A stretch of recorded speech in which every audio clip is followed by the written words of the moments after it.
Vamos. Em,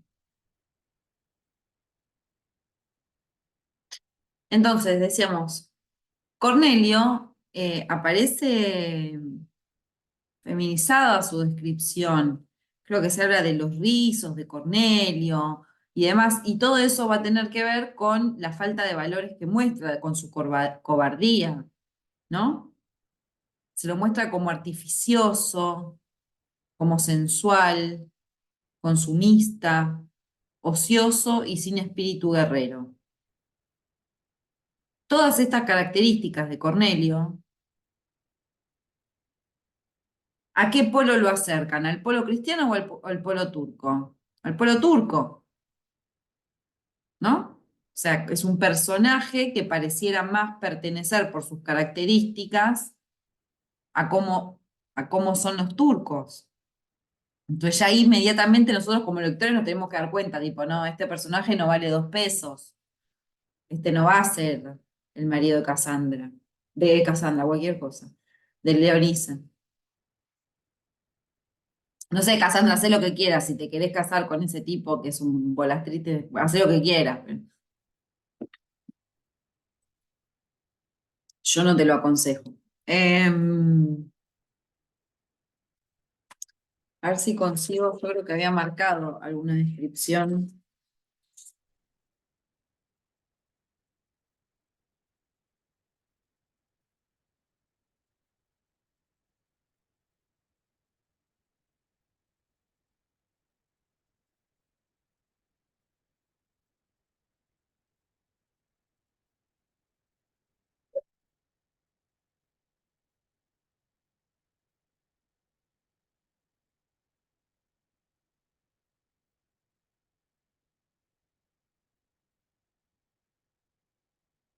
Acá él en un momento le empieza a decir cualquier cosa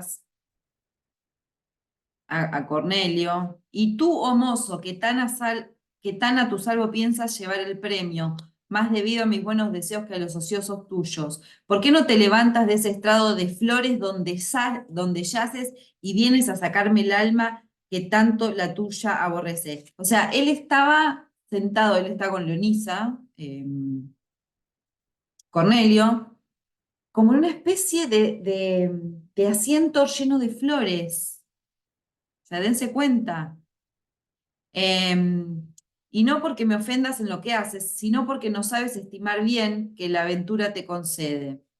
Y véase claro que le tienes en poco, en que no quieres moverte a defenderle por no ponerte a riesgo de descomponer la afeitada compostura de tu galán vestido. Le está diciendo, vení a pelearme, ¿qué no te levantás? ¿Porque tenés miedo de que se te arrugue la ropa? Bobo, básicamente le está diciendo. Si esa es tu reposada condición, tuviera Aquiles, bien seguro estuviera Ulises de no salir con su empresa, aunque más le mostrara resplandeciente esta. Vete y recréate entre las doncellas de tu madre, y allí ten cuidado de tus cabellos y de tus manos, más despiertas a devanar blando cigo que empuñar la dura espada. Dice, ay, andate con las minas, le está diciendo, ¿no? La doncella, andate con las minas, si sos un cobarde, un blando, no querés empuñar la espada. Tenés miedo de despeinarte. Le dice, ten cuidado de tu cabello y de tus manos. Todo eso dice de Cornelio, ¿no? Entonces, a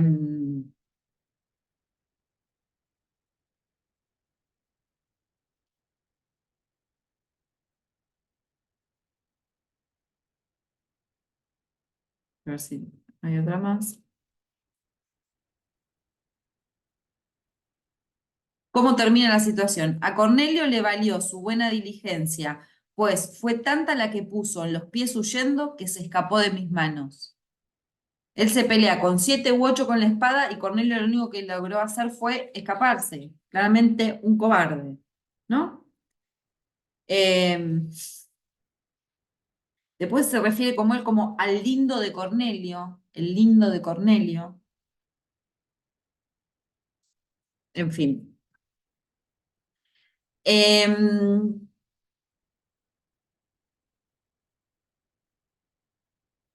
entonces, Ricardo, como dijimos, entiende la verdadera liberalidad una vez que se ha enfrentado al Imperio Otomano y a Cornelio.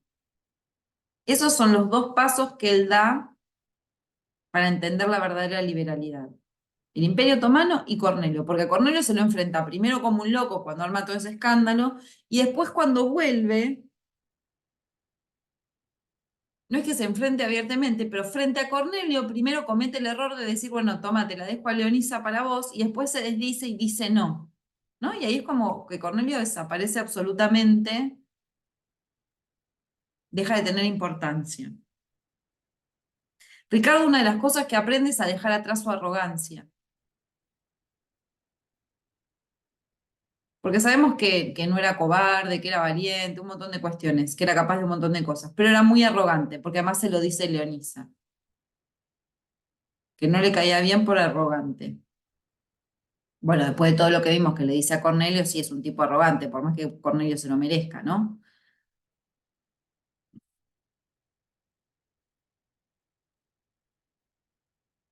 Entonces, en relación a todo lo que estuvimos viendo, este final con el doble matrimonio, el de Ricardo y Leonisa, el de Halima y el de Mahamud, funciona también poniendo orden a eso que estaba desordenado. ¿Se acuerdan que hablamos, ¿no? Como del tema de la falta de orden que hay en esas vidas en ese momento, que se encuentran cautivos, que van de un lado para el otro y qué sé yo. Entonces, el matrimonio provee orden y da también estabilidad doméstica, porque el matrimonio es una institución dada por Dios, ¿no? Entonces, el matrimonio es importante simbólicamente en todo sentido, no solo porque el final feliz se casaron y qué sé yo, sino porque es la vuelta al orden, la vuelta a la domesticidad, a lo estable, y todo esto bajo el manto de Dios, de su Dios, ¿no? Del Dios cristiano. Entonces el matrimonio tiene estas dos cuestiones. El matrimonio como final feliz, pero el matrimonio como también una estructura en institución religiosa que da estabilidad y orden.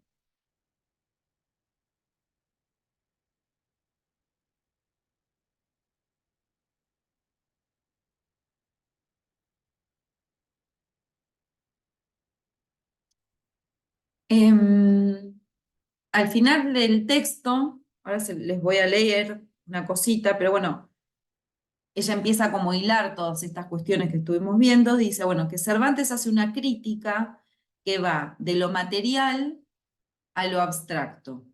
Es decir, lo podemos pensar en la novela en el sentido que va del oro, que sería lo material, a lo abstracto, que es el crédito, en relación al contexto socioeconómico, un contexto socioeconómico donde la ambigüedad está presente en el ascenso del sistema capitalista. Es un sistema que va hacia la abstracción, ¿no? Habíamos dicho. Y la resistencia que todavía hay en la sociedad a abandonar el paradigma aristocrático.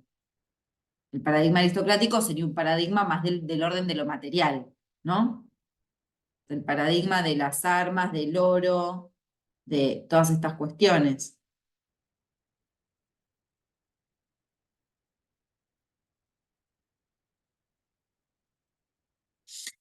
Y pone como una línea de conceptos que están ahí trabajando fuertemente, que serían la idea de cuerpo, la idea de cautividad y la idea de frontera. Los cuerpos que aparecen deshumanizados como mercancías, o sea, que el cuerpo sea una mercancía es porque está deshumanizado, ha perdido sus cualidades humanas, pues las personas no se venden.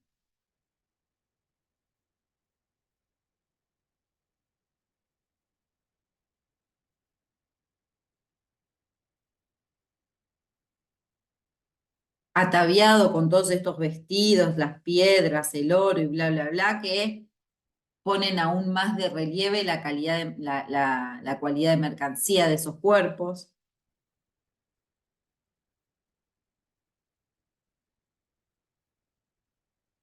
Y esos cuerpos recién vuelven a humanizarse al final con el matrimonio católico. Es una especie de humanización espiritual, ¿no? Ingresan al orden de lo espiritual, esos cuerpos se recobran doblemente, se recobran cuando se sacan los disfraces con los que habían hechos del chiste, pero también cuando ingresan en la institución del matrimonio.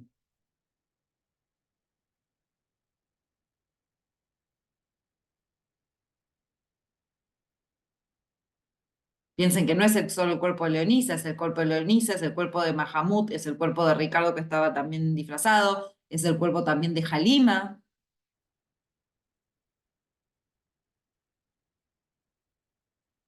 Todos esos cuerpos habían sido cautivos de alguna manera u otra, cautivos físicos, cautivos espirituales, cautivos físicos y espirituales, se habían estado moviendo por distintas zonas geográficas, eran cuerpos que conocían la frontera, de estar de un lado y del otro.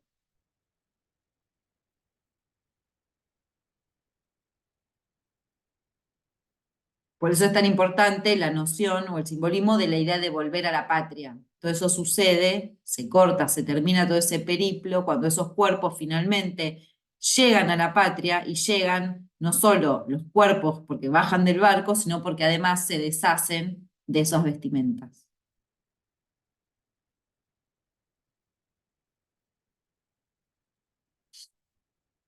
Quería compartir,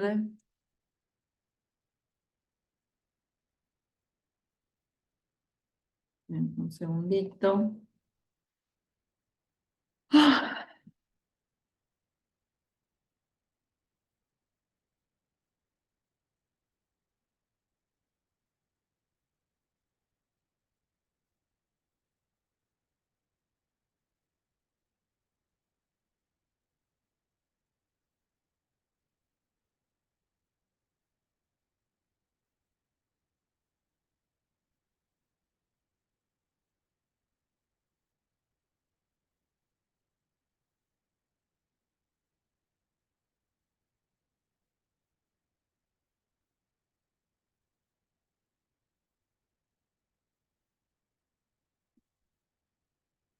El último párrafo del texto, que dice: como hemos observado en ambas novelas, el devenir argumental parece traducir el contexto socioeconómico español en su propia ambigüedad. Aquel que experimenta ya el irrefrenable ascenso de un sistema capitalista mientras se resiste a abandonar su viejo paradigma aristocrático. Al llevar dicha neurosis al cuerpo y vestido cortesanos, criticando su feminización y excesivo culto al consumo, Cervantes lleva también de lo material a lo abstracto, tal como en el terreno económico el oro físico se torna crédito, valor impalpable, la reflexión de la cautividad, centro del discurso inestable y fronterizo que se representa. Que los vestidos suntuosos, aderezados de piedras preciosas, o los cuerpos deshumanizados, convertidos en valores mercantiles y fijados por precios, se espiritualicen al final, institucionalizados por el matrimonio católico, revela la ejemplaridad que buscaban desde su origen los propios discursos cervantinos. No se debe dejar, sin embargo, que este aspecto moral oculte las inclinaciones que en materia económica y social subyacían de modo mucho más complejo en la propia narrativa de la realidad del viejo imperio, ¿no? Entonces, el texto cierra con ella sosteniendo que, bueno, que en esto que acabamos de ver, en ese matrimonio, en esa vuelta de los cuerpos a su humanización y a su espiritualización, es donde se puede hablar de la ejemplaridad de esta novela, ¿no? Que habíamos estado discutiendo, bueno, si realmente eran ejemplares porque daban ejemplos o no. Lo vimos también en el prólogo cuando lo leímos, ¿se acuerdan?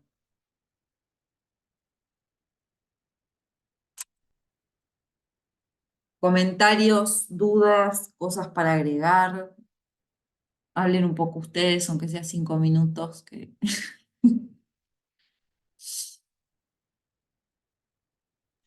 No, profe, una pregunta. Como bien decía usted, clases pasadas, que Cervantes era consciente de su magistral escritura, si bien, bueno, comentaba sus vituperios y también se halagaba, pero no era consciente de esa contaminación literaria, ¿no? Al escribir, comprar el oro, las perlas, eso lo podemos analizar nosotros hoy, pero él no era consciente de esa contaminación, digamos, digamos, aspiraciones del Imperio Otomano, ¿no? Del que aborrecía, ¿no? Supuestamente en el cuento. Ese comentario le quería preguntar. Sí, sí, totalmente. Cuando hablé de contaminación me refería a esto de que esas cosas que se le escapan a los autores, que se nos escapan a todos, digo, nosotros también somos hijos de nuestra época e hijas de nuestra época, o sea, Cervantes estaba viviendo todo esto, y si bien él tenía una posición tomada en contra, ¿no? de recelo frente a la nueva cuestión de mercantilista y bla, bla, bla, bueno, sin embargo, eso iba a pasar y pasó, y de alguna forma te atraviesa a vos como persona, como escritora, tu literatura. Eh, entonces, bueno, sí, sí, no, no era algo, no se cree que fuera algo trabajado por él adrede, ¿no? Em, Acá, por ejemplo, les iba a leer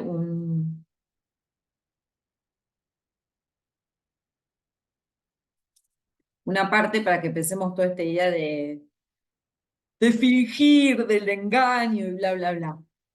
Acá quien habla, Leonisa, dice, no sé qué te diga Ricardo, replicó Leonisa, ni qué salida se tome al laberinto donde, como dices, nuestra corta aventura nos tiene puestos. Solo sé decir que es menester usar en esto lo que de nuestra condición no se puede esperar, que es el fingimiento y engaño. O sea, ella misma dice, de nuestra condición no se puede esperar el fingimiento. Así, ¿qué significa nuestra condición? De nosotros que somos cristianos y buenas personas, nadie esperaría el fingimiento y el engaño. Pero bueno, lo vamos a tener que usar en esta situación, ¿no? Y así digo que de ti daré a Halima algunas razones para que antes la entretengan que desesperen, ¿no? Ahí es cuando están poniendo, bueno, yo le voy a mentir a Halima, ¿sí? Vos le mentís al Cadí por mí. Y eso es lo interesante. Si pensamos también en contaminaciones, tenemos que pensar esto. Ricardo y Leonisa, por más que están diciendo esto está mal, moralmente mal y qué sé yo, lo hacen lo mismo, ¿no? Hablando de contaminaciones. Estos personajes tienen que pasar por eso y hacer lo que está mal, fingir, engañar, mentir. Y un poco más abajo le dice, concéntrate con que he dicho que no me dará como solía fastidio tu vista, porque te hago saber, Ricardo, que siempre te tuve por desabrido y arrogante, y que presumías de ti algo más de lo que debías, le tira ella, ¿no? Confieso también que me engañaba y que podría ser que hacer ahora la experiencia me pusiese la verdad delante de los ojos el desengaño y estando desengañada, fuese, con ser honesta, más humana. O sea, ella no hablando de engaños, de engañar a las personas, sino hablando de que ella antes creía que Ricardo era de una manera y que ahora lo ve de otra manera, ¿no? Pero para eso utiliza en dos líneas, dice la palabra engañaba, desengaño y desengañada. Digo, el texto lo dice, digo, estas son las cosas que a uno le permiten justificar una lectura. Si vos vas a hacer una lectura sobre lo doble, el disfraz y el engaño y la mentira, bueno, agarrás esto y lo citás. Y decís, bueno, acá el texto está trabajando temáticamente con esto, aparecen las palabras y explicás toda tu lectura. Digo, las citas son importantes para que uno pueda justificar lo que está diciendo. Yo ya, o sea, anoté varias, ¿no? Que habla de fingir, engaño.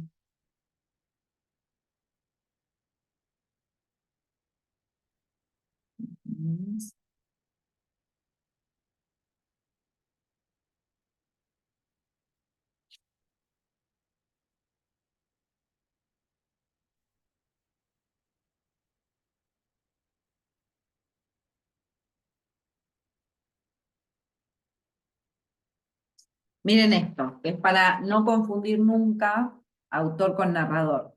Pero, digo, no confundir porque no son lo mismo, pero el narrador dice, en resolución, bajando la isla, de allá a 4 días descubrieron la Lampadosa y luego la isla donde se perdieron, con cuya vista Leonisa se estremeció toda, viniéndole a la memoria el peligro en que ella se había visto. Otro día vieron delante de sí la deseada y amada patria. Renovóse la alegría en sus corazones, alborotáronse sus espíritus con el nuevo contento, que es uno de los mayores que en esta vida se puede tener llegar después de un largo cautiverio salvo y sano a la patria. Y al que a éste se le puede igualar es el que se recibe de la victoria alcanzada de los enemigos. ¿No? Digo, esto está escrito, el texto está escrito a partir de alguien que pasó por esa situación. ¿No?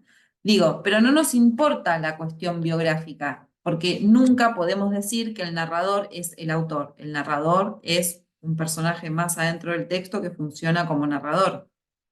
Obviamente, como el escritor Cervantes pasó por esa situación, va a poder plasmar ciertas ideas o ciertas experiencias de una manera diferente que si el autor no hubiera pasado por esa situación, claramente. Pero no podemos nunca decir, acá Cervantes dice que qué bueno llegar a la patria. No, eso no lo dice Cervantes, lo dice el narrador, ¿sí? Tengamos bien en cuenta, digo, porque les pongo un ejemplo choto, que es, o sea, es un ejemplo donde las dos cosas están muy pegadas, y aún así no caigamos en esa.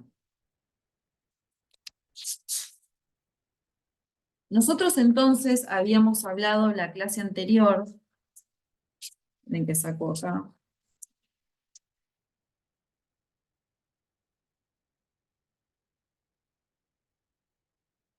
sobre las novelas bizantinas, ¿no? Y habíamos dado toda una suerte de características de las novelas bizantinas. Entonces, ahora que ya leímos la novela, veamos si cumplen o no esas características y las reconocemos. Pareja obligada a separarse. Claramente sí. Ambientes exóticos. Claramente sí. Amor neoplatónico. Sí, ¿cómo dirían ustedes que aparece el amor neoplatónico?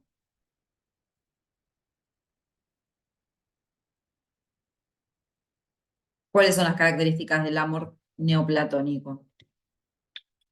Son las que vemos en...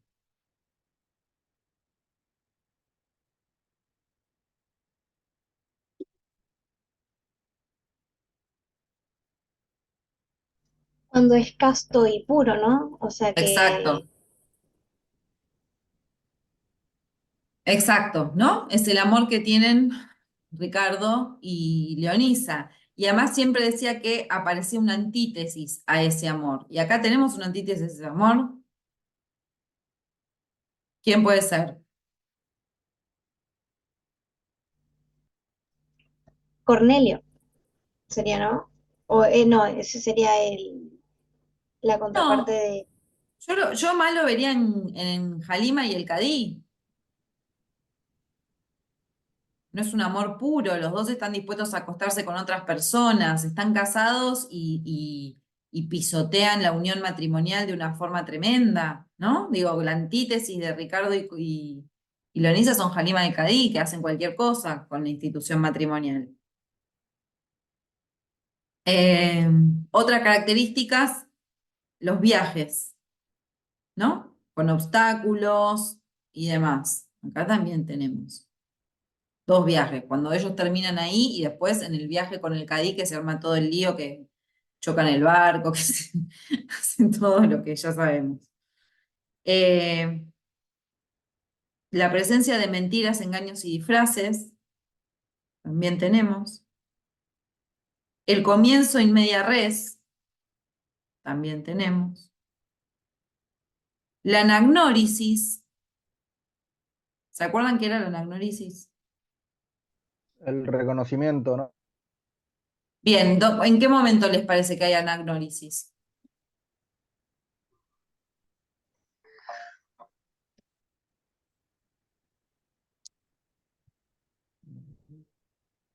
¿En qué momento hay un personaje o varios personajes que se dan cuenta, la ven?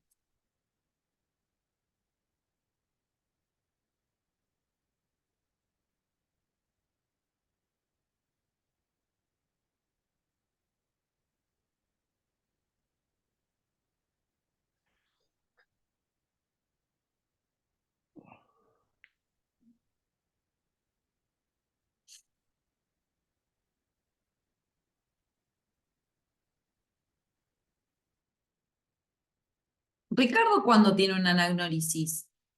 ¿Cuándo se da cuenta de qué? Y por eso se convierte en un personaje heroico.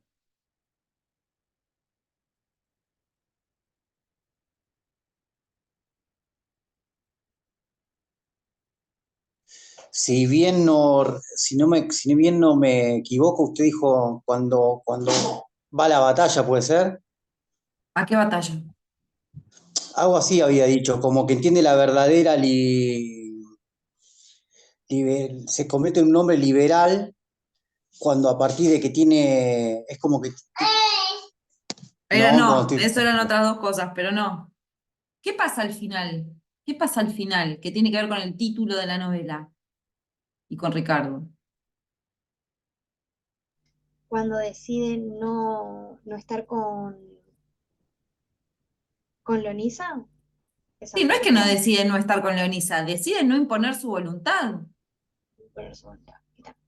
Ese es un momento de anagnórisis. Ricardo se da cuenta de que ser un buen tipo, de que ser el amante liberal, no es agarrarse la Leonisa de las mechas, sino dejarla libre. Y se da cuenta que tampoco es llevársela a Cornelio. Y que él lo dice, primero le dice, bueno, acá te la traje, Cornelio, todo tuya. Y después dice, no, en realidad no, perdón. Leonisa, o sea, ¿qué es lo que aprendí yo de todo esto? Que Leonisa no es una mercancía. ¿Cómo lo aprendí? Porque los turcos la trataron como una mercancía todo el rato. Y es un desastre. Y me trataron a mí como una mercancía y a Mohamud y a todo el mundo. Entonces, ¿qué es lo que aprende? ¿Cuál es el momento de anagnórisis? Que casi le sale mal, porque al principio le dice, tomá, acá te la doy, y después dice, pero eso está hecho a propósito como recurso literario para señalar bien el momento de anagnórisis, y le dice, no, en realidad, Leonisa, no, acá estás vos, sé libre, haz lo que quieras. Ese es el momento de anagnórisis más fuerte que tiene Ricardo, ¿no? Y Leonisa también al final, ella empieza ya desde antes en la cita que yo les di a verlo a él diferente. Hay un reconocimiento de Ricardo que le dice, yo antes te tenía por pedante, por arrogante y qué sé yo, pero bueno, ahora me estoy dando cuenta de que no es tan así, ¿no? Los dos amantes tienen sus momentos de anagnórisis, de reconocimiento. Y esa es una de las características de la novela bizantina. Y eso es, o sea, y esto hace que en la novela los personajes cumplan un arco narrativo que los cambie. Estos personajes no terminan siendo de la misma manera que empezó la novela. La anagnórisis lo que hace es eso, es un reconocimiento de una verdad tan profunda que te cambia la forma de ser. No es reconocer cualquier cosa. Ay, reconozco la Pepsi de la Coca. No, no es eso. Es algo realmente importante y movilizador. Y que cambia a los personajes para bien o para mal. Digo, cuando Edipo se da cuenta de que efectivamente se acostó con su madre y que sus hijos son sus hermanos, es una anagnórisis espantosa, pero es un momento de anagnórisis. Se da cuenta de que hizo todo mal, todo lo que le habían dicho el oráculo que iba a pasar, lo hizo. Y es un momento de anagnórisis. Y ahí él, bueno, se arranca los ojos y se va y funciona como, termina siendo un mendigo. Esa es una anagnórisis pésima, ¿no? Por Edipo. Acá fue una anagnórisis positiva, porque bueno, se trata de una novela bizantina, el tema de la ejemplaridad, bla, bla, bla, bla, bla. Los griegos no estaban con el tema de la ejemplaridad, estaban con el tema del destino.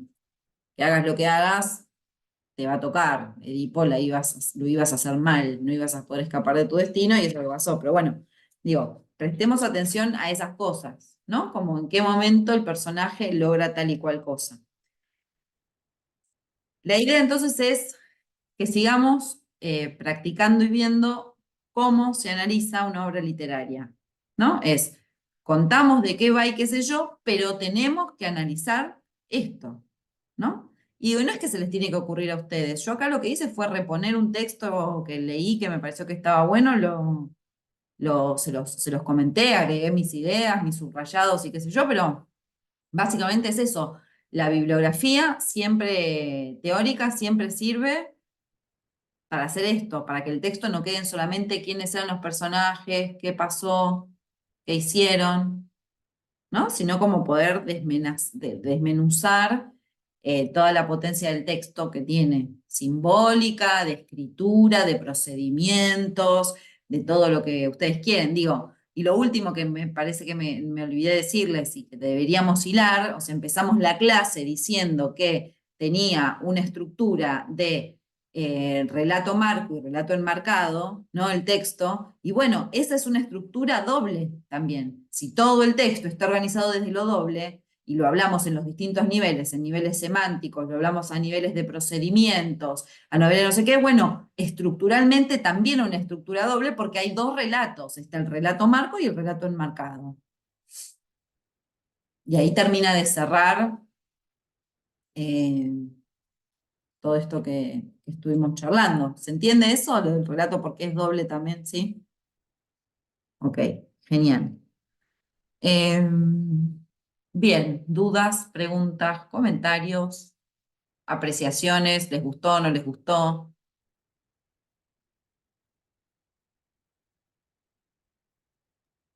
Sí, es muy buena, profe. Sí, Y a mí también me gustó. se lee rápido. Es entretenida. Sí, y eso que es una de las consideradas menos interesantes de las novelas ejemplares, ¿eh? Digo, eso también les quería decir, es como, es considerada una de las novelas ejemplares menos interesantes o no tan estudiadas, a las que no se les da tan bola, pero bueno, es Cervantes, o sea, imagínense todo lo que pudimos decir sobre esta novela, y eso que es una de las más flojitas para la crítica. Yo no estoy de acuerdo con eso, a mí me gusta, pero cuando se es buen escritor no hay con qué darle. Bien, para la clase que viene, Jessica, vas a presentar Fuente Ovejuna, eras, ¿no? Fuente Ovejuna. Bien, entonces, si pueden, por favor, lean eso, que también no se lee se lee rápido en el sentido que es breve, es un poco trabajoso el lenguaje. Ustedes avancen con la lectura, como les digo siempre, intenten entender lo básico, qué es lo que pasa y qué sé yo, después acá lo vemos y lo analizamos más. Pero aunque sea lean para entender qué es lo que pasa, cuál es el argumento, quiénes son los personajes. Marquen todo lo que les llame la atención, siempre, lean siempre con lápiz en mano, o si leen en la computadora, bueno, con posibilidad de subrayar o de poner comentarios. Cosas que les parezcan lindas, cosas que les parezcan interesantes, cosas que no se entienda demasiado, no sé, lo que sea, pero vengan con las cosas marcadas. Porque con eso seguro que uno después termina armando algo. Digo, la forma de armar una lectura es esa. Marqué un par de boludeces ahí que me llamaron la atención y después las lees solo lo que marcaste y decís, ah, acá hay algo, a ver qué puede ser. Y salen cosas. Así que es un buen entrenamiento, ¿sí? Bien. Los dejo, a quienes veo mañana, nos vemos mañana, al resto nos Muy bien. vemos la semana que viene. Hasta mañana. Hasta mañana, profe. Hasta luego. Hasta luego. Buenas noches, profe. Buenas Nos noches. vemos. Noches.